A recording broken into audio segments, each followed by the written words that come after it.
Money FM 89.3. Best of breakfast.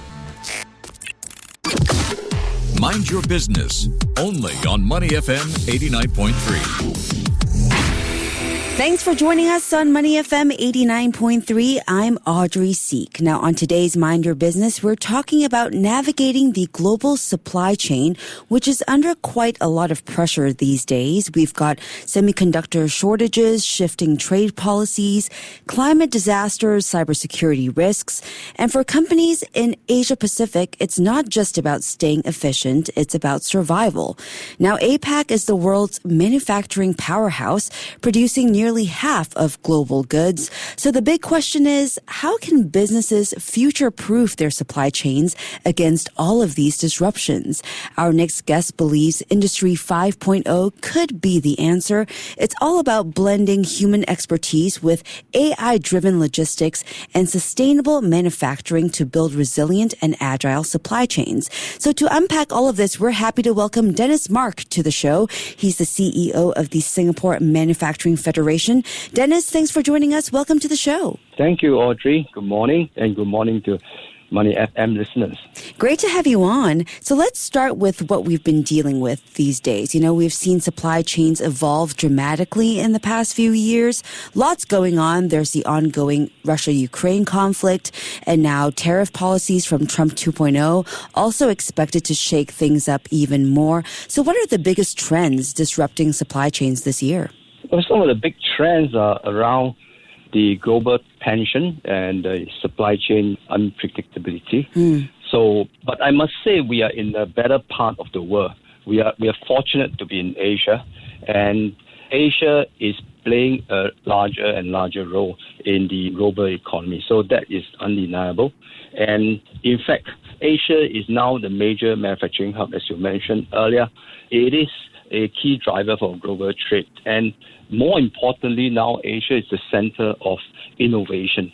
So it's getting a good balance, especially where Southeast Asia and Singapore is a good balance between the West and East. And maybe over time, it's more East and West technology balancing together.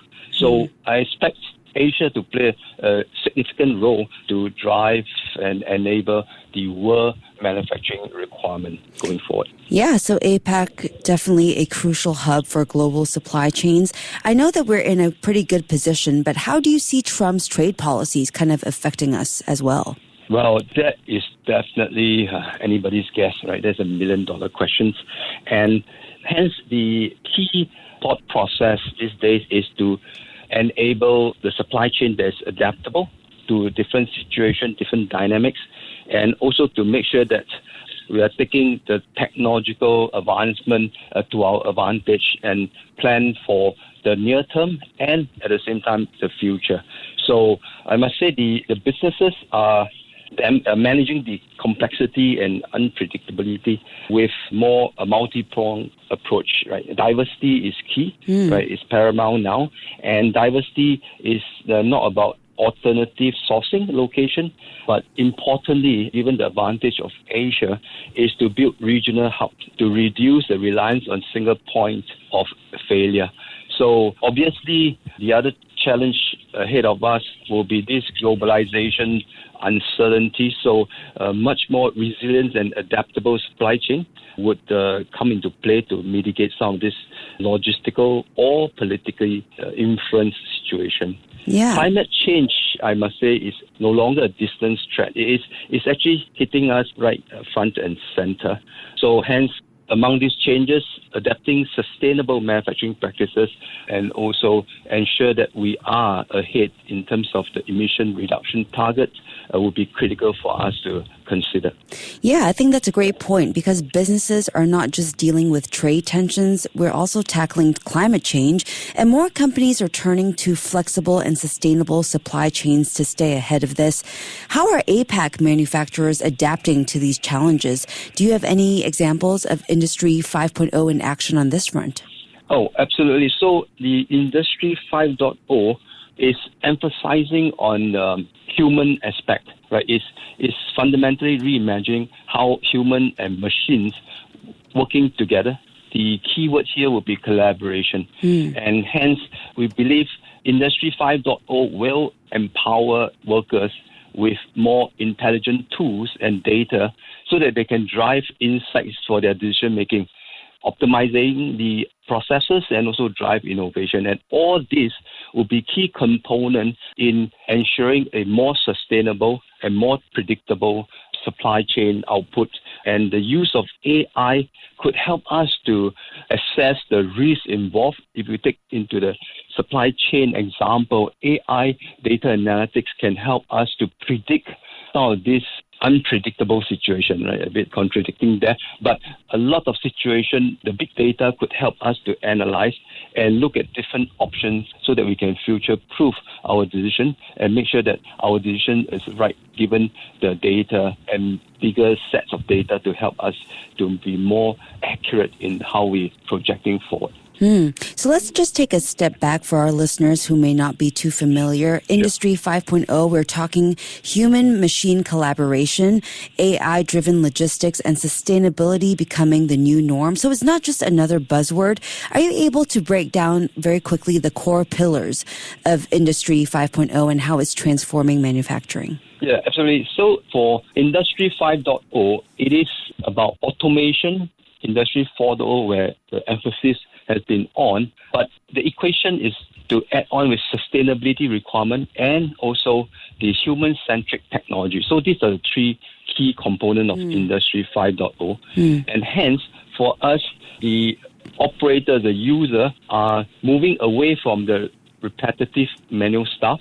There are tasks that is on hand, but move towards roles that require more data literacy, critical thinking, problem solving, and more adaptability, so that the workers no longer just part of the machinery, but they are more like conductors of a orchestra, leveraging AI and other advanced technology to orchestrate and manage complex production processes. So to some extent, it's a lot of upscaling, right? It's a lot of concerted effort that we needed to reskill our workers so that they actually can move up the chain to manage. Maybe a more visual example here is like the use of visual inspection, right? Today, with new technology, a better camera, and better AI data management, we could use visual inspection with powerful cameras and AI, and hence it can go faster, much faster, and much more accurate and much more into the various layers of details. And this would be able to help workers to detect defects in a much faster speed. So the workers no longer just depend on their naked eyes to look at the products and the features and all, but they can use the vision camera to help them. And hence, one experienced worker can actually manage few lines of inspection going on at the same time, and they'll manage only the exception cases, and hence that will drastically increase the speed and the productivity. Yeah, that was a great explanation to Industry 5.0, and AI is definitely shaking up industries everywhere, including supply chains.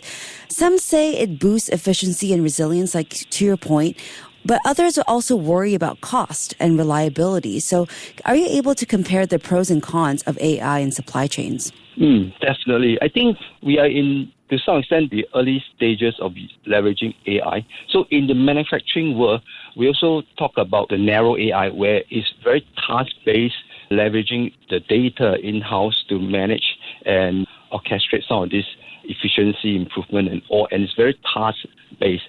So this typically are more cost-effective to implement because they are very focused on certain area.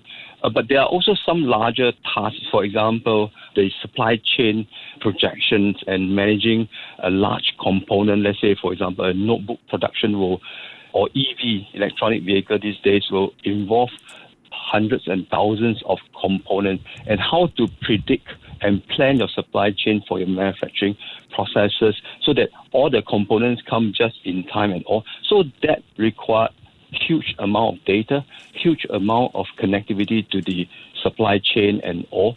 So I would say the implementation of AI is a wide spectrum. It can be very targeted, very task-oriented, narrow AI, or it can be a very wide with multiple data. So this data could be both in-house and external. So those will be complex. Those will require some proof of concept planning and testing. So the good news is the Singapore government has put in place some of the schemes to really help companies to adopt across. My advice would be to take the very first step. Firstly, to have a mindset change that AI is doable, right? And also we can progressively adopt some of the technology, and some of the AI are being taught in school. Some easier feature or more task-oriented AI tools has been made available with our progression in technology. And of course, as we improve, then every step will make us better for the future. Yeah, I think that's a great point. And, with so much uncertainty, businesses are looking for practical ways to strengthen their supply chains and stay competitive. Do you have any other key advice or pointers for businesses, navigating today's supply chain landscape? Well, I once again want to highlight that Asia Pacific, we are in a good place. And in fact, as the trend is going towards, we see ourselves to be the center of advanced manufacturing, shaping the future of global trade and investment. But it does come with significant challenges. Firstly, as we mentioned earlier, the progression of Industry 5.0 need to be managed, and the benefit needs to be distributed equitably among the different members of the society. So we need to proactively reskill our workers' population and also plan with the future in mind so that we could teach them, reskill them with the skill of the future in mind, right, so that they can be ahead of the curve. And lastly, I would say the regional collaboration is critical. So we need to take advantage beyond Singapore, right? Obviously, I must say in Singapore's term, we are putting a lot of effort together with the different agencies to upskill and upcycle our workers' capability. I think that's critical for us to be future-proof. But the other key component here, because we are in Asia, I think the regional collaboration is a very important factor for businesses to look into. We should take advantage of some of the neighboring countries' sources, look at how we could leverage technology and our neighboring capabilities and resources together, and the equation even more attractive for more MNC to invest in Singapore and to make our local ecosystem even more competitive. And I believe that will allow us to be ahead of the very volatile situation and make us even better in the global trade and become both a responsible and at the same time sustainable manufacturing leader. Collaborate with your neighbors, reskill, upskill, and plan for the future. We've covered everything from global supply chain disruptions to Industry 5.0, AI, and sustainability, all of which are shaping the future of manufacturing in APAC.